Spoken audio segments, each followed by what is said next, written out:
Приветствую вас, друзья! Я Владимир Козловских. Это канал «Золото, валюта, богатство». Прежде чем перейти к краткосрочному прогнозу золота, доллара и рубля, чтобы все не сводилось только к прогнозу, чего и куда пойдет, и к чисто спекулянтским трактовкам, я бы хотел слегка освежить постановку задачи, то есть того фундамента, к решению которого мы движемся. Мы посмотрели длинную динамику доллара и золота, примерно оценили товарную инфляцию, то есть потерю стоимости, которым были подвержены рубль и доллар. И сейчас, наверное, вы можете несколько по-иному воспринять некоторые тезисы, которые я в той или иной степени уже проговаривал раньше. Напомню нашу основную цель, которую мы преследуем на данном этапе, начиная с самого начала. Мы пытаемся определить инструмент, который бы лучше всего исполнял роль средства сбережения, то есть сохранял бы стоимость и обладал бы приемлемой ликвидностью, то есть способностью превращаться без потерь в другие ценности. Вкладывая в него такие свойства, мы фактически дали определение денег, за исключением способности быть платежным средством. И здесь очень важный момент. Наша цель – не выявить самый лучший актив, который бы всегда рос быстрее всех и только бы приносил нам прибыль. Такого не может быть в принципе, иначе бы все запасли бы себе такой актив. И кто бы тогда работал? По секрету вам скажу, что на самом деле таким активом являетесь вы. То есть мы с вами являемся именно таким активом, который всегда растет.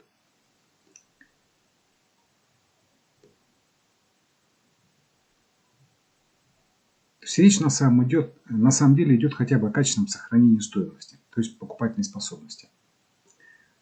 Часто в этом споре идут на подмену вопроса, сравнивая золото с каким-нибудь активом и получив результат того, что золото на определенном этапе росло медленнее, делают вывод, что все золото проиграло и что это менее выгодный актив, подменяя тем самым ответ на вопрос о качественных деньгах, на вопрос о качественных активах. И естественно, что на этот подмененный вопрос получают закономерный ответ, что золото не Грааль и не самый лучший актив. Это так. Но это именно то, о чем я говорил выше. И то, что человечество уже выяснило за несколько тысяч лет своей истории, когда золото де-факто было деньгами. Ответ этот известен. Бездвижный кусок металла только сохраняет стоимость. Лежа в сундуке, он увеличить ничего не может. Единственное, что может увеличить наше благосостояние или капитал, если говорить экономическим языком, это наша деятельность. То есть, как я и говорил, самый ценный актив – это мы с вами, то есть вы и ваша энергия. Стоимость того, чем мы обладаем, может увеличиться только если она используется в нашей деятельности, именно в нашей деятельности. В этом вопросов нет. При сравнении золота с активами стыдливо и аккуратненько заметается под ковер вопрос, а в чем, собственно, нужно мерить стоимость? Очень продвинутые люди мне тут же отвечают: ты типа совсем дурак, что ли? В баксах, в евро? Я спокойно задам вопрос: а зачем мы мерим? Какова цель? Ответов может быть много. Суть их в основном сводится к простому. Чтобы было бабло. А бабло для чего? Ну, чтобы жить. А жизнь что такое? После этого вопроса начинаются глубокие и широкие философствования, которые уводят хрен знает куда. Я сформулирую все это по-своему и очень коротко, но исходя из наших целей. Жить – это самореализоваться для продолжения жизни. Для этого нужны материальные условия. Для каждого свои. Но эти материальные условия, помимо разнообразных других качеств, имеют стоимостное выражение. Все. Ну, это почти по Марксу или по Ленину. Вопрос измерения стоимости интересует нас только для этого. Единственный момент, который нас при этом интересует, это чтобы ответ по поводу стоимости был качественным, надежным и объективным. Тогда ответ получается сам собой. Мерить нужно в том, что лучше сохраняет стоимость. Логично? Тогда на эту оценку можно опираться и в целеполагании, и в планировании, и в деятельности. И в оценке результатов уже самой деятельности. Все очень просто. Нас интересуют материальные блага, которые, помимо прочего, имеют стоимостное выражение. Поэтому стоимость, чтобы на нее можно было опираться при планировании своей деятельности в будущем, нужно мерить в том, что в этом будущем свою стоимость сохранит. И все. Этот вопрос качества измерения и, соответственно, качества планирования – это вопрос качества измерения и, соответственно, качества планирования и управления, а не вопрос ежевечернего сектантского стояния на коленях при свечах перед кучкой золота. Если мы меряем вес, то гирьки, то есть единица веса, должна быть все время одна и та же. Если меряем длину, то с метром то же самое. Так почему со стоимостями должно быть по-другому? Мы не лезем в дебри теории и политики. Сейчас нас не интересует вопрос того, почему золото перестало быть общеупотребимыми деньгами. Нам эти сложные теории ни к чему. У нас прагматичная и простая цель. Максимально эффективно и безопасно сохранять свои сбережения и приумножать их. При этом вопрос качественного измерения очень важен в первую очередь для принятия решения. А значит и для обоснования и планирования решений. Очень простой пример этого влияния. Он очень банальный, но очень прозрачный. То есть специально очень простой. Например, прям простой до, скажем так, до невозможности, до банальности простой. Например, вы покупаете небольшую квартирку, реальная площадь которой 35 квадратов. Скажем, 5 на 7. При этом у продавца специальный укороченный в 2 раза метр, реальная длина которого всего полметра. Этим коротким метром он меряет вам размер квартиры как 10 на 14 метров. То есть квартира становится как бы 140 квадратов. И вы ее так и покупаете, как квартиру площадью 140 квадратов. Но когда через некоторое время вы собираетесь ее продать, и приходит покупатель уже с другим настоящим метром, в 2 раза длиннее предыдущего, то ваша квартира опять становится 5 на 7 метров и площадью 35 квадратов. Как и должно быть на самом деле. Это простенький и незатейливый пример того, как некачественная единица измерения повлекла за собой заблуждение и, как следствие, некачественное решение. Абсолютно то же самое со стоимостями. Если у вас есть квартира, которая стоила, например, раньше 20 тысяч долларов, а сейчас она стоит 30 тысяч долларов, то что? Это значит, что вы разбогатели? Нет, нисколько. Это просто значит, что то, в чем вы мерите, не сохраняет стоимость. И для адекватного принятия решения не очень пригодно. А квартира как стоила, как сколько-то ботинок или сколько-то булок хлеба, так примерно столько же и стоит. Еще несколько кварталов назад исторический экскурс стоимости золота в долларе и доллара в рубле воспринимался бы как забавная историческая абстракция. Поскольку история последних нескольких лет на глазок как бы более-менее стабильной такой кажется. Но то, что начало происходить в Европе и США с инфляцией в последние несколько месяцев, эту идиллию немного нарушает, а абстрактную историю приближает к реальности. Вопрос качественного измерения стоимостей для более адекватного понимания происходящих процессов и планирования своей деятельности из теоретической абстракции превращается в очень даже практичный вопрос. Мы посмотрели историю доллара в золоте за последние 200 лет в ролике «Золото $1. Рост 50 раз. В чем хранить деньги. История с 1833 года». И сформировали долгосрочный сценарный прогноз по золоту в ролике «Золото $3. Часть 1. Глобальный прогноз на 10-15 лет». Ссылки на эти ролики на экране и внизу под этим видео, в его описании. Также мы посмотрели историю доллара к рублю с 20-х годов прошлого века. В серии роликов «Доллар-рубль. История и анализ с 20-х годов». Ссылка на него тоже на экране и под видео. В этих роликах вы видели, что на протяжении как минимум той истории, которую мы посмотрели, ни доллар, ни тем более рубль не были качественными способами измерения стоимости.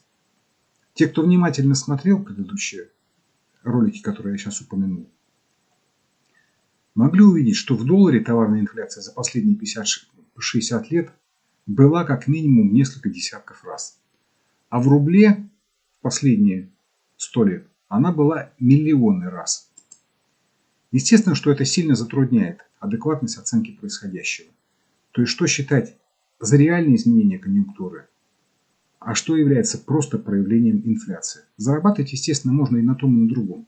Но как минимум для этих разных ситуаций будет разная тактика. То есть разная организация финансирования. Как мы постепенно убеждаемся, наиболее адекватным способом оценки конъюнктуры является оценка ее динамики в золоте. Такая оценка активов наиболее близка к нашей цели. Оценивать активы с точки зрения их способности сохранять и приумножать стоимость. Ведь именно это нас интересует в них, и больше ничего. Ну, типа как в старой шутке. Гиви, ты помидоры любишь? Есть, да, а так нет. Конечно, примером этого подхода, каноническим примером этого подхода к активам и катастрофой для певцов недоходности золота могут быть 30-летние казначейские облигации США. Они типа наших ФЗ, но американского правительства и в баксах. Априори, теперь уже на уровне религиозной веры, они считаются эталоном надежности и доходности активов и используются центральными банками для хранения своих резервов. Это как бы квинтэссенция качества активов. То есть с ними, в общем-то, они такие эталон для сравнения. Ну так давайте глянем на них. Слева график цены этих 30-летних облигаций, а справа типа пока танцпол для припляса. Но чуть позже мы на нем спляшем. Цена этих облигаций меряется в процентах от номинала. Вот это проценты от номинала. Типа там 100%, 110, 115, 120. Это годовой график. В 1977 году они были почти 100% от номинала. Вот в этом месте. Потом они подвалились к началу 80-х. Вот начало 80-х годов. Процентов до 60-65. Потихонечку начали отрастать. И с колебаниями там, с подрыгами вниз росли. В общем, росли до сегодняшнего дня.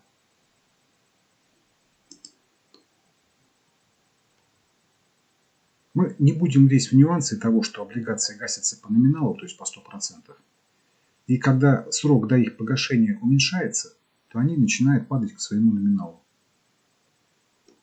То есть к 100%. Нам это здесь не важно. Мы слегка картинку приукрашиваем. Мы здесь берем самую позитивную трактовку. Типа, что этот актив как бы ведет себя вот так все это время. То есть все время растет. То есть как будто бы мы могли купить их в 1977 году по 100% от номинала. Здесь. И они за это время выросли на 50-60% вот до сюда. И еще по несколько процентов в год за эти 45 лет принесли. Ну, еще 100-150%. Подчеркиваю, график годовой, то есть каждая свечка 1 год. Все как бы здорово. Ну да. Это же эталонный доходный актив. Естественно, у нас уже сразу возникает вопрос. Как доходность этого, извините за тавтологию, доходного актива соотносилась со стоимостью недоходного золота? Можно ковыряться, высчитывать, что там, насколько выросло там, сравнивать и спорить до посинения. Мы поступим просто. Но, как обычно, радикально. Мы просто построим динамику этих облигаций не в долларовом выражении, а в золоте. Готовы? Либеральных экономистов предупреждаю о предстоящем шоке. И рекомендую запастись валидолом. И раздалась лихая разбойничья музыка, и разбойники ударились в пляс. Справа тот же самый график, но теперь рассчитанный в золоте. Что видим? Видим, что стоимость этого так называемого доходного актива в недоходном золоте за все это время упала почти в 10 раз. Вот 77 год 100%. Ну, точно так же, как и на левом графике. Вот они были, эти 100%. А сейчас это 12%. То есть почти в 10 раз. Ну, там 8 с копейками. в 9, типа что-нибудь типа того. Полагаю, что для вас сейчас миф о недоходности золота сильно покачнулся. Но, как говорила раньше, это напрасно. Золото действительно само по себе только сохраняет стоимость капитала. Чтобы увеличить капитал, его нужно инвестировать, ну или работать с ним, или на нем, если это материальные активы какие-то. Но только инвестировать его нужно в активы, растущие в золоте. Вот пример этого. А не в активы, падающие в золоте. Тогда с капиталом происходят вот такие вот вещи. Вот они вот 60%, а вот 12%. Но сейчас мы не об этом. То есть и углубляться в анализ и прогноз трежерис, так называются эти облигации, мы не будем.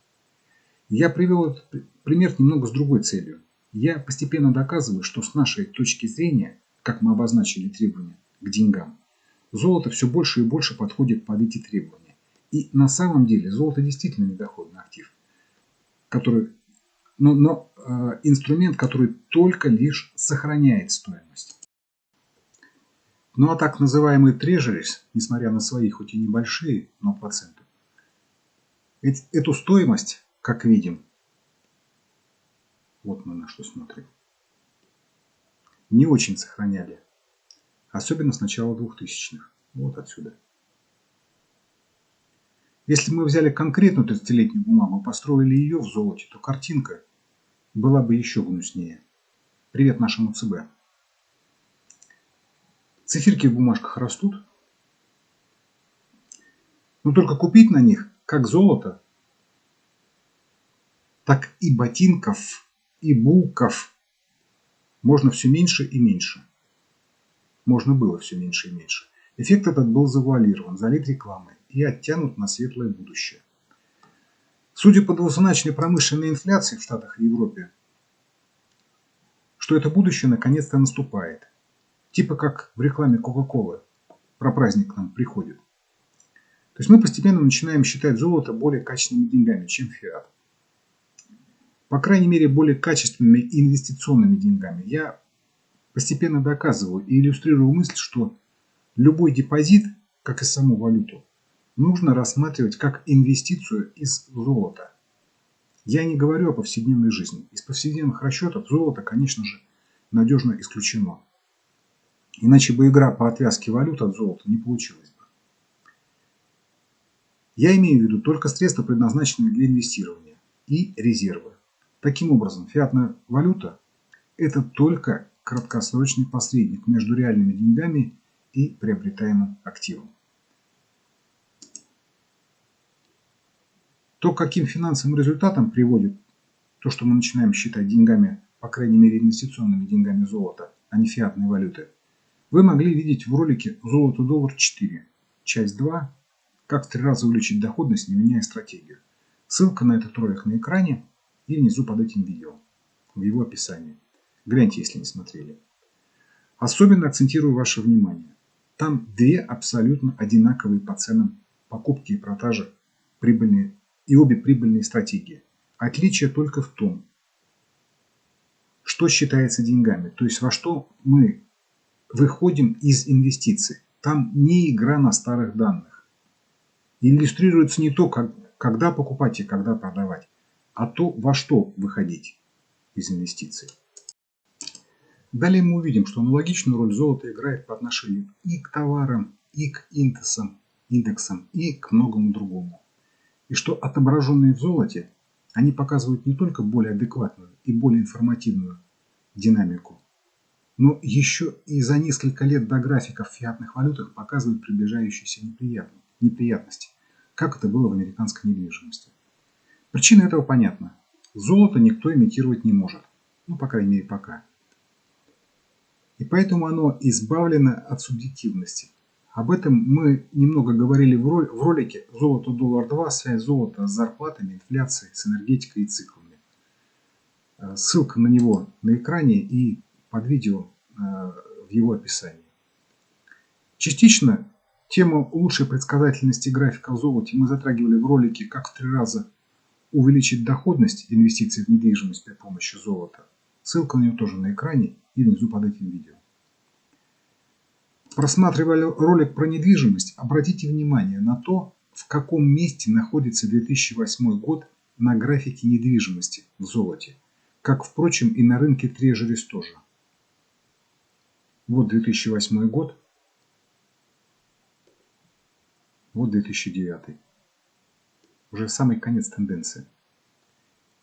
И сами определитесь, была ли какая-то неожиданность в том кризисе для тех, кто по многовековой привычке смотрит на рынки в золоте. Также еще обратите внимание на то, что рынок американских трежерис в золоте, который сейчас на экране справа, то есть вот этот вот, первое колебание вниз, после которого уже не вышел в новый максимум, сделал в 1999 году. Вот первое колебание трежерис в золоте. Это 1999 год. И после этого он только падал все время. Аналогичную картинку позже мы увидим в Доу Джонсе.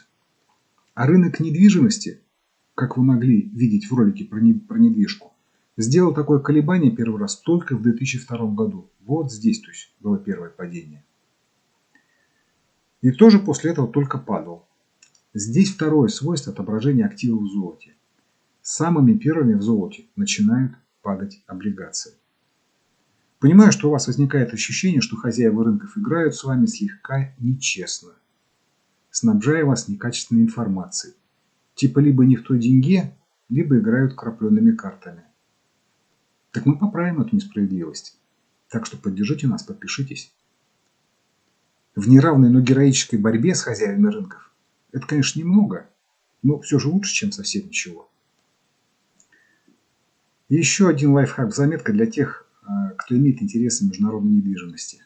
Обратите еще внимание, если будете пересматривать ролик про недвижимость, что так же, как и в 2000-х, облигации в золоте в 10-х годах, вот здесь вот, показали максимум на 2 года раньше, чем в недвижимости. Облигации показали этот максимум в 2016. Вот он. Это максимум в облигациях в золоте.